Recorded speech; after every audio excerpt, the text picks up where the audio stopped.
Um, it's great to be here. I salute you as builders. You people actually do things. I'm in the talking business, but unfortunately these days, as we just heard from Mr. Daniels, the enemy of plastic is often bad politics. And I want to tell you about enemies of plastic, who are enemies of industry, enemies of oil, and enemies of gas. And that's what my book, Groundswell, is about. So let me get right into it. Let's see if I can work this. There we go. That's the invasion of Ukraine. Now, what on earth does that have to do with plastic? Well, what was the chief weapon that Vladimir Putin used to invade Ukraine? Was it a missile system? Was it fighter jets? Was it his nuclear arms? Of course not.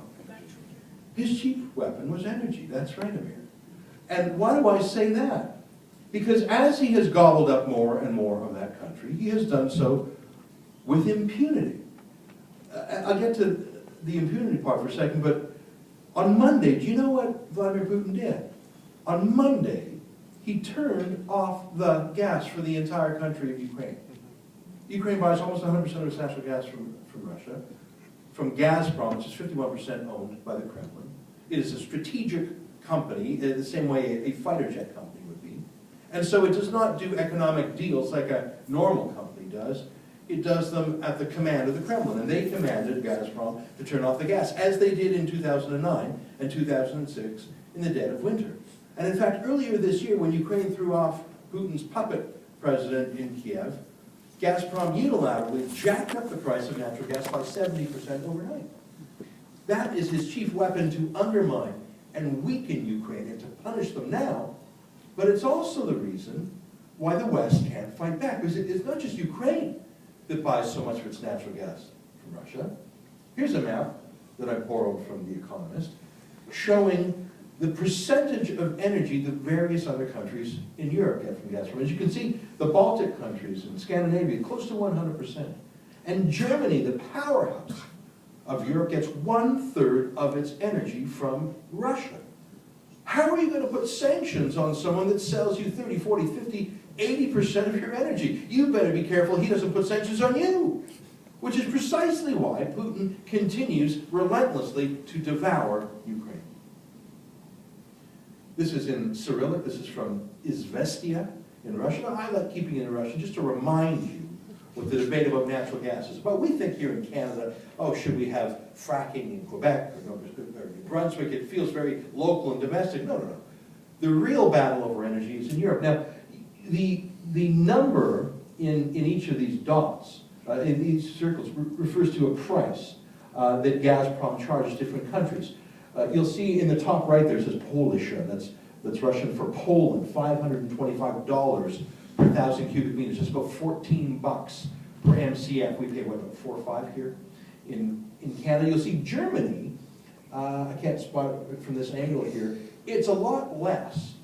Now, for those of you who read Cyrillic, I won't point it out, it doesn't quite matter where it is, but the pipeline from Gazprom goes through Poland to Germany.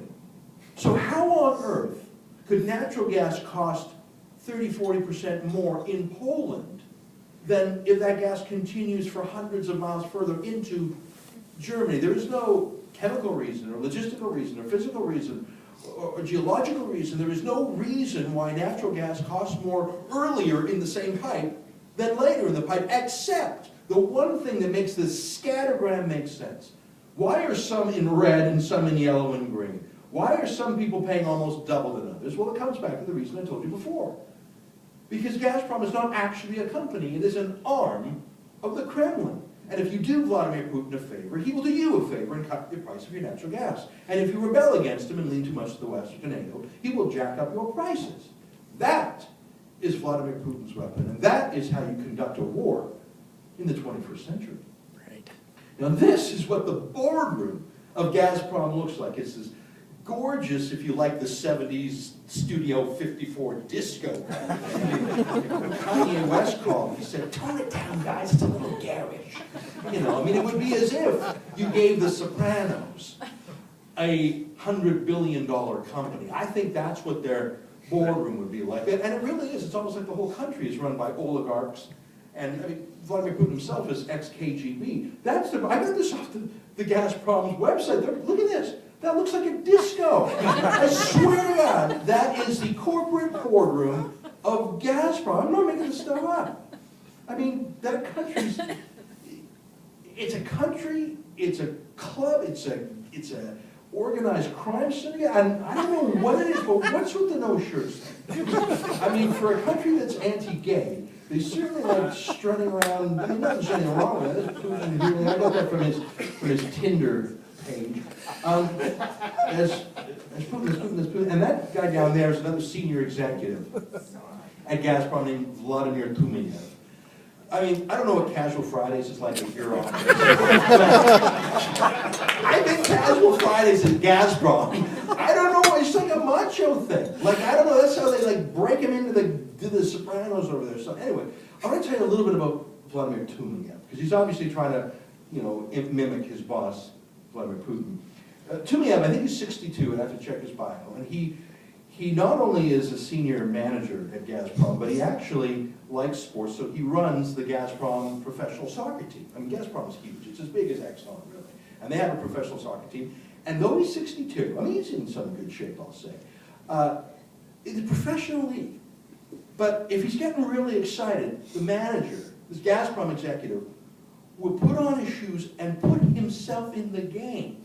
He's 62, and he goes to play soccer for the Gazprom team, and no one there says, "Boss, what are you doing?" They say, "Oh, you do very well, boss. He's very good. Guess what? Your most valuable player again." What, you gonna say no? Are you gonna say no to him? Here, if you think I'm kidding about Vladimir Tumeyev, about Gazprom, about this corporate culture at Gazprom, which is really, it's really the KGB culture. Well, let me prove to you. I mean, one day, Vladimir Tumeyev, soccer star, in his own mind said, "I think we need corporate video." "Boss, that's a great idea. Music video." "Hey, great, who do you have in mind? Celine Dion or something?" "No, I've been practicing. I sing in corporate video."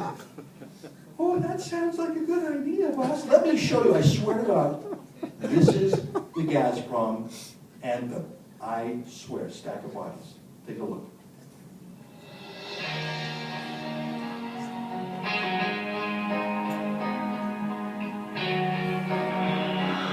I got the translation on the bottom, the far right.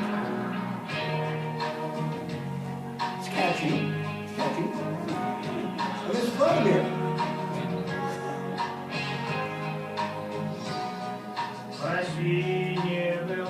Oh, that's good.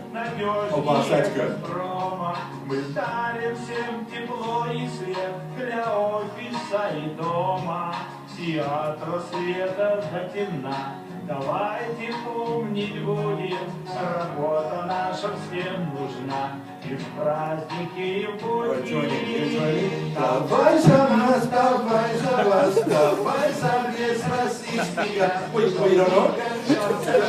That one Siberian Idol, 3 years in a row, and you're pretending you don't know this song. What I like about it is, it's a drinking song. I mean, we like industrial safety. Let's work with explosive gas. And we'll drink to me, you'll drink to me. I swear to God, that's Gazprom, the world's largest gas company, owned by an ex-KGB. And that is terrifying because Russia, this is a graph of the top 5 countries of oil and of gas reserves. Russia's number 1, Iran's number 2, Qatar's number 3, and USA and Saudi are basically tied in 4th and 5th. I don't know what God was thinking when he was handing out oil and gas. But frankly, he gave it to all the world's bastards. I mean, is there a dictatorship in the world that he didn't bless with oil and gas? I mean, look at OPEC.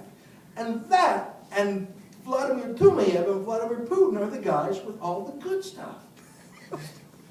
And they were planning to sell it to us. That's an LNG tanker. You know, there was a while there, about 5-10 years ago, where the price of natural gas in North America was over $10 per MCF. And we were running out. And so we built all these LNG, liquefied natural gas, port facilities along the coast. There's one in New Brunswick. And they liquefy it, and they ship it over from Qatar or other places. And just like OPEC had us over a barrel in '73, and then again a few years later, this was the new OPEC. Same characters, except for Russia was the big dog now. Oh, that's great. Russia, Iran, and Qatar. Until something happened. Something broke the grip of Vladimir Dumayev and Vladimir Putin and the Ayatollahs of Iran that they wanted to have on North America. They were building all these LNGs. You can see the one in St. John. But then, what happened? The price collapsed. The red line there is the price of natural gas in North America, Henry Hub it's called. That blue line, I'll explain a little bit later, that's the energy-adjusted price of coal. You can see that natural gas was 10, 12, briefly over 14 bucks. That's when they built all these LNG facilities, when they thought that natural gas would be a double-digit commodity for decades to come. But now, I mean, it's around $4.50, whatever, but what caused that precipitous decline? The answer is fracking, the beautiful technology with the ugly name. Fracking, short for hydraulic fracturing, which isn't any prettier, is it? That's an ugly name. Then what is it with the oil and gas industry? Fracking and bitumen. I mean, I stubbed my toe. Fracking bitumen. I mean, my wife tells me to wash out my mouth with soap and water. And my friends in Quebec know it's no better in French. Gaz schist. Oh my God! What did you have, the bad burrito or something? Gaz schist. Fracking bitumen. Who made the gas schist? I mean, talk about a tough thing to sell. Am I right? Oh my, what a terrible name. But it's actually an amazing technology. That is what shale rock looks like. Oil shale, gas shale. It's rock with tiny, tiny little pores or layers in it in which hydrocarbons are trapped. Oil, gas, like micro drop, like not even a drop. Like frankly, a few molecules. Sometimes the hydrocarbons are so dense within it, you can actually burn the rock. You can actually burn oil shale. I mean, it's a very dirty way to get energy, but you can do it. That's what it looks like. That picture on the bottom left, I know they carry some shale rock around with you. They so made the tiny pores. If you get a magnifying glass, you can see it. And here's the thing. You've got all this oil and gas trapped in those tiny pores, but it's useless unless you're going to burn the rock. And this useless shale is found everywhere in the world, not just in Russia, Iran, and Qatar, but look, it's actually on every single continent, including a huge swath in North America. So this useless stuff that's not good for anything until this technology came around. And let me explain, I don't want to get too much jargon, I don't want to throw around some sciencey words here, but if regular drilling is like sticking a straw into a watermelon, you can get the juice out. But fracking is sort of like if you stuck a straw into an apple, then you know there's juice in there. But how are you going to get it? That wouldn't work. But that's the best analogy I can think of for what shale is. You know that in every tiny little pore in there's apple, there's juice, but regular drilling wouldn't work. You've got to break all those tiny little pores, and that's what fracking does. Using hydraulic pressure, you pump water at 7,000 pounds per square inch down the hole, down the well, a mile underground, 95% water, 5% sand, because you're creating tiny little cracks in the shale. And the sand, each little grain of sand lodges in a crack to keep it open, because as soon as you stop the hydraulic pressure, the weight of a mile of rock pushes all that water back up, and those cracks would immediately seal closed. That's why you put the sand in. Imagine 1 trillion grains of sand keeping tiny, tiny little cracks open that lead to the well. And that is how you get the juice out of the apple. It's an amazing technology. And you combine it, here's my straw analogy, you go down, you go down, you go down, you go down. Regular straws, but let's say we have a bendy straw. I don't want to get, am I going too fast here? Bendy straw? Is that too technical? Am I getting this too high level? I'm kidding around. You combine fracking with horizontal drilling. It's amazing, but they can actually turn the drill bit 1 degree at a time. It takes hundreds and hundreds of feet to be like, they call it a toe and a heel. I mean, the drill, you go deep, that's the leg, and then it curves over, the bendy straw. And what that does is, you used to have to go down, down, down, down, down 30 or 40 times, but now you go down and out, down and out. From the same little pad, you can go down and out 30 times. And you're following the sedimentary layer. So not only is it much more efficient when you are in that layer, but on top, you have a 1% of the environmental footprint you had before. This, now I got this, you can see at the bottom it says industrialscars.com. That's the website I got this off. I'm sorry, that don't look like an industrial scar to me. I mean, that's a drilling rig. You can see a house there. That's the total size of the pad. I mean, I'm sorry, you show that to people, they say, that looks gorgeous, can we go hiking and tenting it? Now that is drilling, that's drilling down and out, down and out. They might do 3 different entry points, they might do 20 or 30 different directional drills from this pad. Then they remove the drill, they've got the well, and that's when they frack it. I'll show you what fracking looks like just for a minute. All these trucks are pumping hydraulic pressure into this manifold, that's where all the trucks leave, and into the well, which is where all the pipes are. Let me show you, back it up. So you got, let's say, 20 trucks with 2,500 horsepower pumps. That's how you get the 7,000 pounds per square inch. It's like blowing through a garden hose that's a mile long, tough enough to break open the pores in that apple. But it's a mile under, it's under a mountain of rock. But the shale fractures, and you pump the water and the sand in. That's what fracking looks like. You've already drilled the hole. They're just pushing the water and the sand down there. Now the fracking takes, depending on how many horizontal wells you did, it might take a week or a few weeks. But then those trucks go, you fracked it, and then the natural gas comes out of those little pores for years or even decades. This is what it looks like as soon as they take the trucks away. I'm sorry, that is not an environmental scar to me. That looks gorgeous. And that's a large pad. And where I come from, southern Alberta, here's North Dakota, that's how small it is. Just put a fence around it so I guess cattle don't nibble on it or something. That is the top of a fracked well. That's it. You could not have a smaller environmental footprint. That's fracking. It's harder to hate than the oil sands, ain't it? I love the oil sands, and by the way, this will all be reclaimed in years, but in the meantime, it is easy to hate. It is tough to get mad at that. Just don't bump into it when you're snowmobiling is what I say. So if it's hard to hate, if it's actually environmentally miraculous how they do that lateral drilling, how do you stop it if you're Vladimir Putin and you don't want that price to come tumbling down? We pay, let's say, $4.50 for gas and we grumble. They're paying 4 times that in Japan and Korea, 18, 19 bucks. They're paying 14 bucks in Poland. He just jacked it up to 12 bucks in Ukraine to punish them. Could you imagine if fracking caught on in Europe? What that would do to Vladimir Putin and Vladimir Tumayev? He couldn't get corporate videos of himself hollering karaoke style anymore. This is a threat to them. How are they going to stop it? You what, you don't think a former KGB officer thinks about how to stop a competitor? That's actually all he knows. This is the perfect time for him, the perfect cause. But it's tough to hate fracking because it was invented in 1947. So for 67 years, we've been figuring it out. It's been done more than 1 million times, over 100,000 times in Canada. How are you going to scare people if it's tried and tested 1 million times, if it has 0 environmental footprint, essentially? How are you going to demonize it if you are Vladimir Putin? Here's Alexander Medvedev, one of the bosses of Gazprom. I guess it wasn't casual Friday because he's wearing a shirt. I mean, I'm not going to read this in my Russian accent, although I really want to. He said, not every housewife is aware of the environmental consequences of the use of shale gas. So here's a crony, an oligarch saying, American housewives, you'd be very foolish to use flat gas. Oh, really? You care about American housewives, do you? Housewives. Sorry, I'm not sure what you so, said. I mean, we can laugh off Alexander Medvedev of Gazprom. I mean, look at that guy. He said he's going to kill him.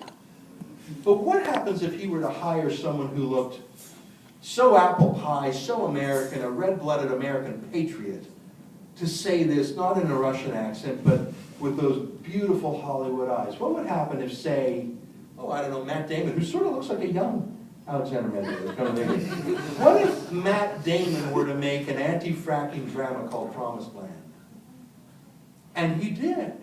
Now, how dare I suggest that Matt Damon is doing the bidding of OPEC? I mean, he is as American as, wasn't he in the Born Identity or whatever?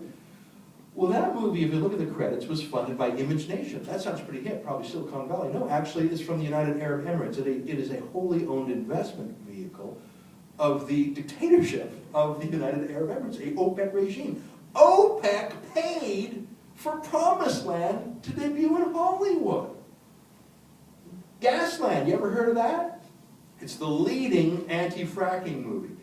It was nominated for an Oscar. That's how successful it was. And the day it lost, on Oscar night, the Venezuelan embassy in Washington, D.C. made a tweet. And I swear to God, if you go to Twitter, you will find this tweet up to this day. Gasland lost. And what did they write? Sadly, Gasland didn't win an Oscar because a Venezuelan helped make it. And if you click on that link, which I have, it takes you to the Venezuelan State Film Authority. Venezuela, a semi-dictatorship, authoritarian OPEC regime that has lots of oil and gas, helped make Gasland. And I don't think anyone knew until they just couldn't hold it in anymore, and they tweeted it on Oscar night. Hugo Chavez, who was alive at the time, helped make Gasland. Did you know that? Did you know that? I bet you didn't know that. You think that comes up when Josh Fox goes on the late night talk shows? It does not. How is it? You know Prince Al Walid, he's sort of the hipster prince from Saudi Arabia with the aviator glasses.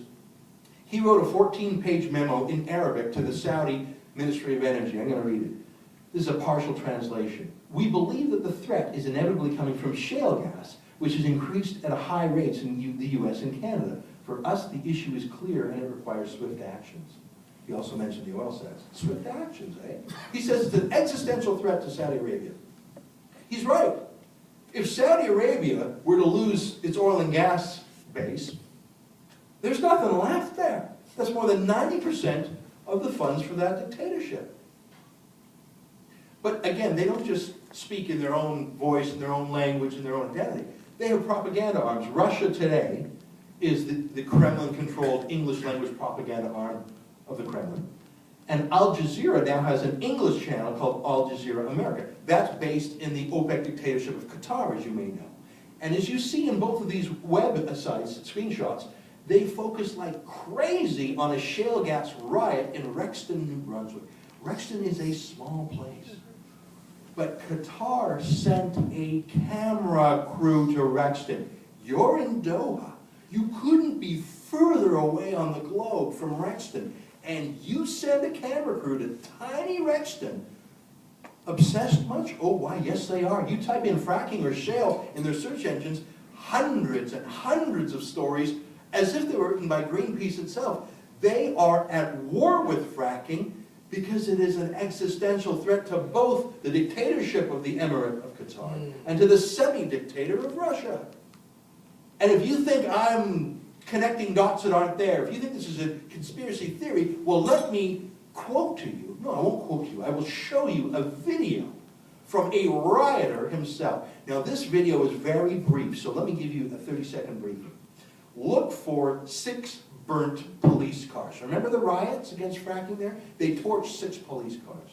Look for a CTV satellite truck worth $1 million stolen by the rioters to punish CTV for their unfair coverage of the riot. And then listen to what the rioter, who's filming a little Vine selfie, if you know what I'm talking about, listen to who he says the only media he trusts to get the rioters' point of view out the way they like it. They torched the cop cars, they seized CTV because CTV wasn't covering them right. Who do the rioters trust in Rexton, New Brunswick? Apparently the corporate media, CTV News, has their trucks confiscated. The only people allowed to make any reports are independent media or Al Jazeera and Aboriginal News, APTN. There's Edgar. You heard him say it. The only people allowed in to the rioters, the friends of the rioters, were from Al Jazeera. I did not make this up. I am not a rioter. That is not a confected video. That is a rioter named Edgar telling you the way it is. Fracking is one of the dumbest technologies there is. We have no idea what is under the ground. You know, we're kind of, because we're an air-breathing land lover living on the top skin of the planet, we think out of sight there's nothing down there. We have no idea what we're doing when we pump vast amounts of water down there. We have no idea whether it'll end up contaminating our drinking water. We don't know. But we're just going to go down there and try to frack as much gas as we can get out of the ground. This is just, I think, crazy. And who knows what's under there? I mean, I don't know. There might be hobbits. I mean, that's best case scenario. I mean, there could be, you know, dragons.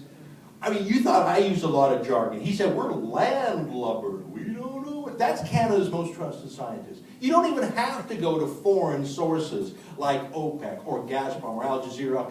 This is Canada's top scientist saying, well, we don't know what's... That's science, eh? These are the people condemning fracking.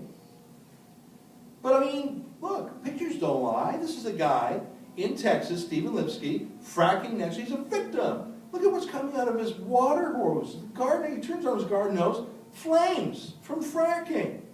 Well, who are you going to believe, Halliburton or your lying eyes? You saw that, didn't you? Look at this guy. He turns on his tap. He can light his tap water on fire. That's the famous scene from Gasland. And Gonna burn hose that way.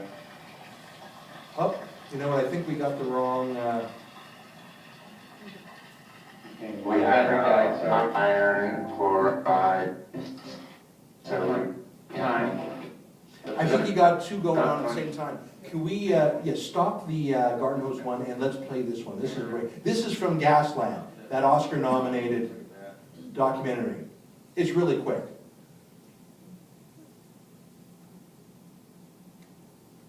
So this is an Oscar-nominated documentary. HBO airs it. Thanks for your patience.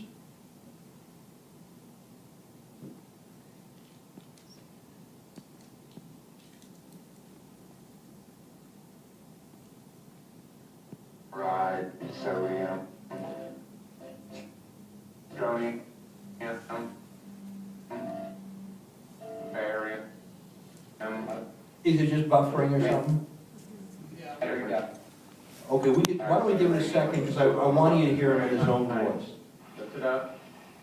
We had iron chloride. Sounds like you got two videos going at once there. Are two videos linked? Sounds like you got the garden hose one going.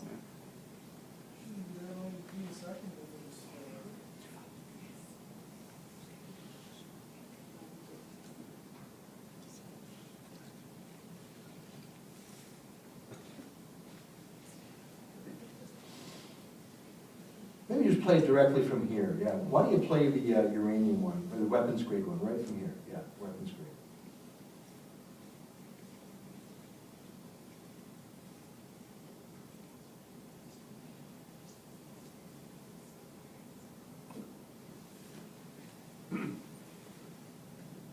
We had iron, chloride, sodium, strontium, barium, 3 different types of uranium. 2 of them are weapons grade.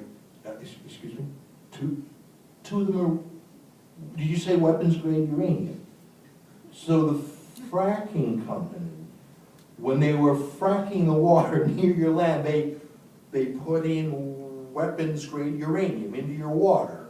And this is in a documentary, and no one said, weapons grade uranium. Iran has spent $50 billion trying to get weapons grade uranium, and the fracking companies just sort of secretly put it in your own water. And this was in a documentary, and no one said, what the hell? Show the next one. Show the next one of the flamethrower. Gonna burn hose that way. We got another buffer issue. You know, it's the flaming hose. You type in flaming garden hose into YouTube, you will see hundreds of different versions of Steve Lipsky's flaming hose. And I mean, if you've never heard of fracking before, if you don't know what fracking is, if there's never been fracking in your neighborhood, and someone says it's going to cause your garden hose to light on fire, you might just well believe it. But here's the fact.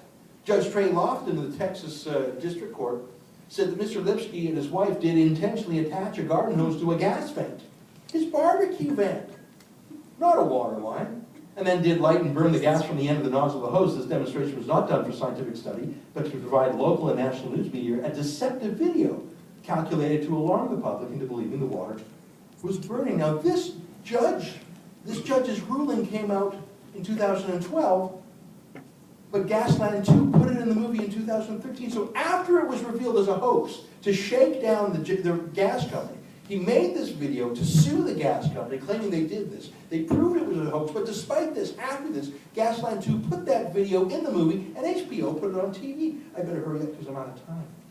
Oh, by the way, letting your tap water, yeah, it's been a party trick for centuries. Burning Springs, West Virginia, named after the spring which, to their surprise, ignited as gas bubbles through the water. 1669, Burning Springs, New York, same thing. The Seneca Indians would show their party trick lighting the water on fire. Pictou, Nova Scotia, Pictou is an Indian word for exploding water. Yes, there is naturally occurring water, and in 1669, I don't think it was Halliburton that was doing it. Now let me hurry up because I'm out of time. What about what Suzuki said? It's going to poison your drinking water. Well, here's Lisa Jackson, Obama's first appointee to the EPA. I mean, if there's anyone who hates oil and gas, let's be honest, it's the Obama EPA. My God, they love finding and prosecuting and investigating. So if she says there's never been a case of groundwater contamination, I might put some stock in it. Let's take a quick look at what she has to say.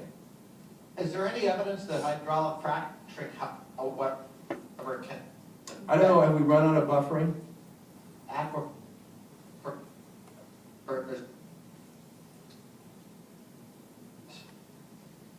There is evidence that it can certainly affect. You know what, this, we got 3 videos in a row here. Do you want to go to the video file and just play them directly? I just don't want to make people wait while we buffer them. Look, I tell you that in the 1 million cases that wells have been fracked since 1947, there has never been a case of contaminated drinking water.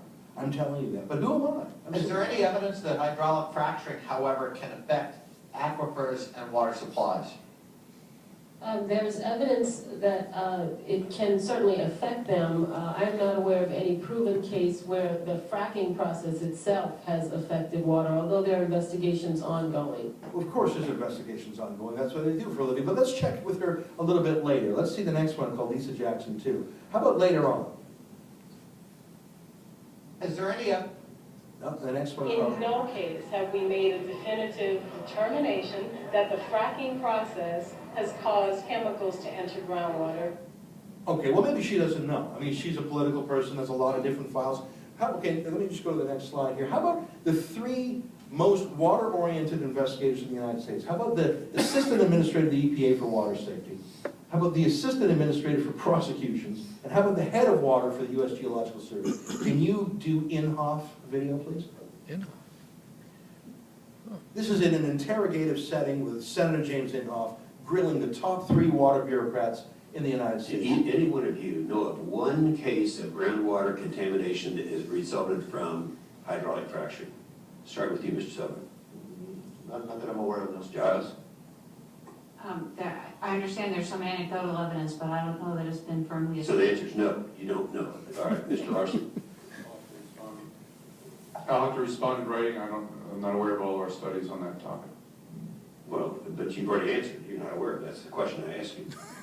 It's a fair point. I mean, you think the top 3 water cops in America who do this every single day, you know of any studies? No, but I can look into it. So you don't know. You don't know of any studies. You heard from Lisa Jackson, the top 3 water cops in America. These are Democrat appointees. Let's just talk about water use for a second. I'm going to speed up because I'm over time. So we talked about the accusation of poison water, but how about the use of water?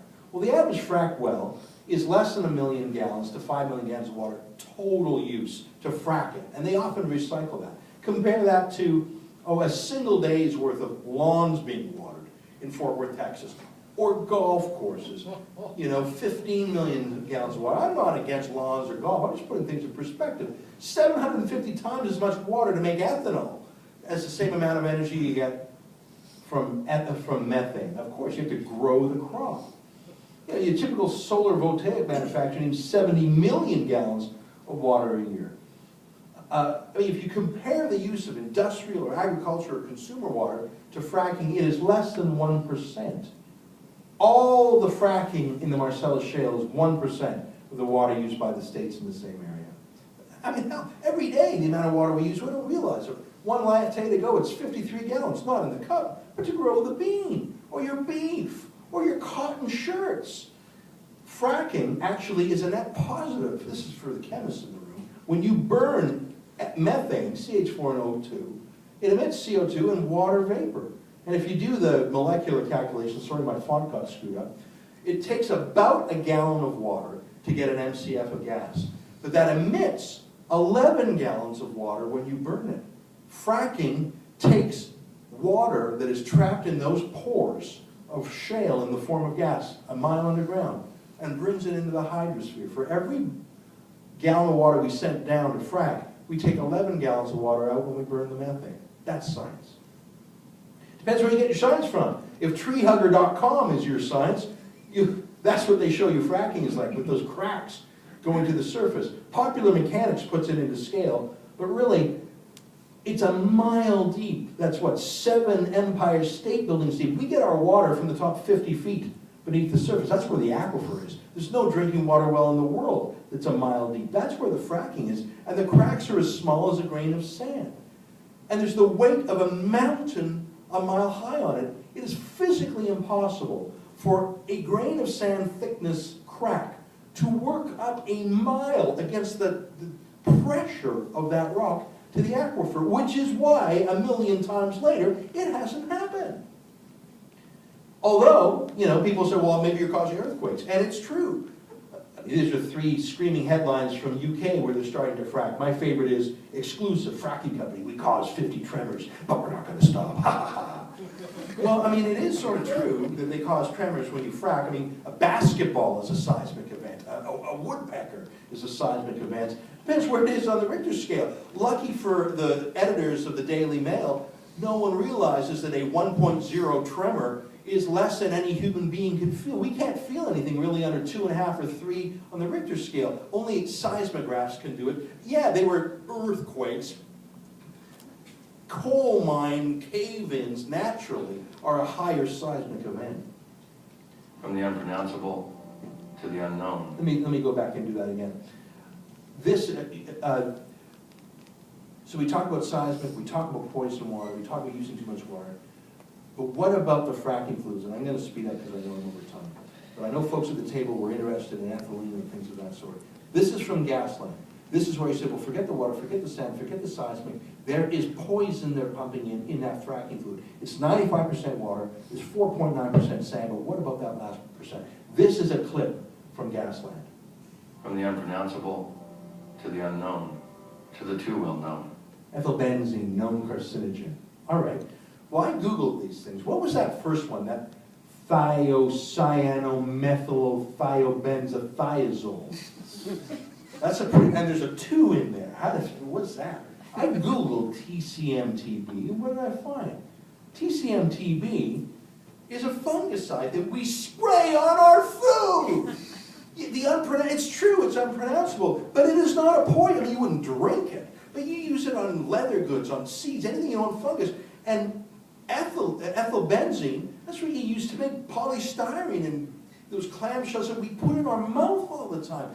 I went to the EPA website. They have a whole special website about ethylbenzene. He said known carcinogen. The EPA website says the exact opposite. It is not a known carcinogen. There has never been a scientific test ever saying it's a carcinogen. Josh Fox just said it was, but the man is a bit of an exaggerator. Maybe it's the Hugo Chavez in him. In fact, how about the unknown? How about the secret stuff? Well, if you go to fracfocus.ca or fracfocus.org, you can find out the exact dose of these so-called secret chemicals in any frac site in America. At random, I pulled one up from Pennsylvania. I won't bore you with the details, but you can see down to the gallon. They tell you exactly what chemical is in there. They tell you the phone numbers of the people to call who put the chemicals in there. And they tell you at the end, in case you're nervous about these chemicals, what their common uses are. Let me go to their common uses. Like fungicides or descaling things like CLR that you use in your bathtub. What he said was a lie. Yes, they may be unpronounceable, but they are not secret. You can find out to the gallon any website out there.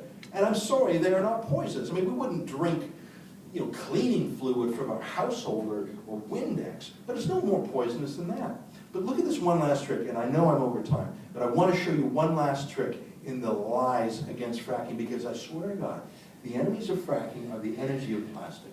They're the energy of industry. They're the energy of anyone who wants to have an economic success in the West as opposed to importing valuable things from OPEC and Gazprom. Look at this. He says, all of what I say may be true, but these wells leak.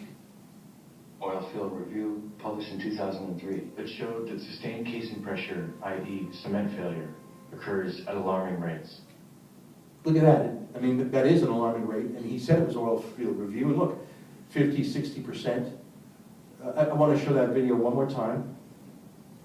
I'll just go back. I want you to look at the underneath the graph. I want to point out one word. Sustained casing pressure, i.e. cement failure, occurs at alarming rates. Look at that. You see it says wells in the outer. Do you see that there? Wells in the outer. Looks like some words were cut off in his movie. I wonder what those words said. Well, I got this oil field review, and I found the graph, and that's the graph. And he actually did show the graph, right, didn't he? And here's the caption. He's talking about leaking wells, and you see there it says, for wells in the outer, and then for some reason Josh Fox cut off the last two lines. I wonder why. Wells in the outer continental shelf area, the Gulf of Mexico. These data do not include wells in state waters or land locations. So Josh Fox says wells are leaking, but they're not at fracking at all. They're not on land at all. They're those deep sea rigs out at sea, got nothing to do with fracking. Is Josh Fox lying to us again? Would Hugo Chavez really do that? This is what a casing is. Steel, cement, steel, cement, steel, cement, as it goes through an aquifer. A tank couldn't shoot through that. I'm almost done. Sustainability, CO2 emissions. Just a month and a half ago, 2 months ago, the EPA came out with their greenhouse gas inventories. That's how much CO2 emissions the United States makes. Biggest economy in the world. The number's going down. Here's another graph that shows this, the change. It went up, it dipped a bit for the recession, but the recession is over. The United States population has never been higher. The economy has never been larger. But the US CO2 emissions are as low as they've been in 20 years. How did that happen? They're down 800 megatons in just 5 years. Down 11% in 5 years? They didn't ratify the Kyoto Protocol. How did this happen? How come this isn't the biggest environmental news in the world? The United States has just reduced its CO2 emissions more than any other country in the world. Did you know that? That's from the EPA itself. How did that happen? Well, that happened because natural gas is so cheap now that not only is it bringing back petrochemical industries to North America because the price is so low for the natural gas, but natural gas is so cheap. Remember that graph I showed you before? The price of natural gas per unit of energy is now less than coal. So not for any environmental reason, but just for sheer capitalism, that American red-blooded entrepreneurialism. Coal-fired power plants are saying, why don't we get some of that cheaper natural gas to save money? The average home in Pennsylvania now pays $1,000 less per year for energy than they did before fracking. Oh, and by the way, there's about half the CO2 emissions per unit of energy that coal has. It's not solar panels or anything that the EPA did. It's what Halliburton did. Isn't it ironic? The oil and gas industry itself is the reason why the United States has had more CO2 reductions than any other country in the world. China now emits double the CO2 of the United States. You do not know this statistic because it is contrary to the narrative of industry being evil. This, to quote Al Gore, is an inconvenient truth, isn't it? I'm almost done. Shale gas is everywhere in the world. Everywhere. It's in Ukraine. It's in Poland, it's in Germany, it's in France, it's in Quebec, it's in New Brunswick. Who doesn't want it developed? You know who. You know who. The people who are getting 10, 12, 14 bucks per MCF, like they thought they'd get from us. When they built those LNGs in New Brunswick and all down the East Coast, they thought they were going to get 10, 12, 14 bucks per MCF from us. But then we went crazy with the fracking. Now we're paying 4 bucks per MCF. But all those other places, Japan's paying 18, 19. Could you imagine how scared Vladimir Putin, Vladimir Tuayev, the Emir of Qatar, the Ayatollahs of Iran would be if all these red and yellow places started to frack? I mean, forget about the jobs, talk about the economic freedom. They would not be vulnerable to a Vladimir Putin anymore. Oh, by the way, you know, Alexander Medvedev's, oh, you Western housewife, you don't want fracking. On May 22nd, they signed a deal with Total SA to frack Siberia. 2 days later, they signed a deal in St. Petersburg. There's Putin with a shirt on. Maybe you don't recognize him with a shirt on. Signing a deal with BP to frack Siberia. Or you don't think he's fracking? He's trying to slow us down. He's trying to stop fracking in North America, to demonize us so they don't frack in Europe. Oh, but who's that? That's Gerhard Schrader getting a hug from Vladimir Putin, who attended his birthday 2 months ago. Why is Germany still buying Russian gas? Why is Germany not putting sanctions on Russia? Well, when you hire the former Chancellor of Germany to sit on a Gazprom board, maybe that's part of it. You don't think that's a KGB move? You don't think he learned that in the KGB? Oh, I tell you, he did. He's what's he going to do with all that frack gas? What's he going to do? Well, maybe he's going to sell it to China. They just inked a $400 billion deal. If they slow down the LNG export off our west coast, maybe we can't get that gas to market before Russia does. Look, I'm not saying that fracking is a zero-impact technology. No industrial technology is. This hotel is on land that will not be reclaimed. There are no trees on this land. Life has impact. But if you care about the environment, natural gas is about the best way to power the world. If you care about jobs here in North America, in Quebec, in New Brunswick, not just Alberta, Saskatchewan, BC. By the way, the provinces that get their natural resources are the have provinces. Isn't it funny, the provinces that don't go for their natural resources are the have-not provinces in this country. I'm not even talking about jobs and tax revenues and lower energy prices. I am talking about freedom. Fracking is ethical gas to displace Russian and Qatari and Iranian conflict gas. And you folks are the beneficiaries of fracking. The lower cost natural gas and other hydrocarbons that come from fracking. Not only are you the beneficiaries of fracking, but if they kill fracking, they will come for you next, as you know from Patrick Moore. Thanks for your time. I'm sorry I went over.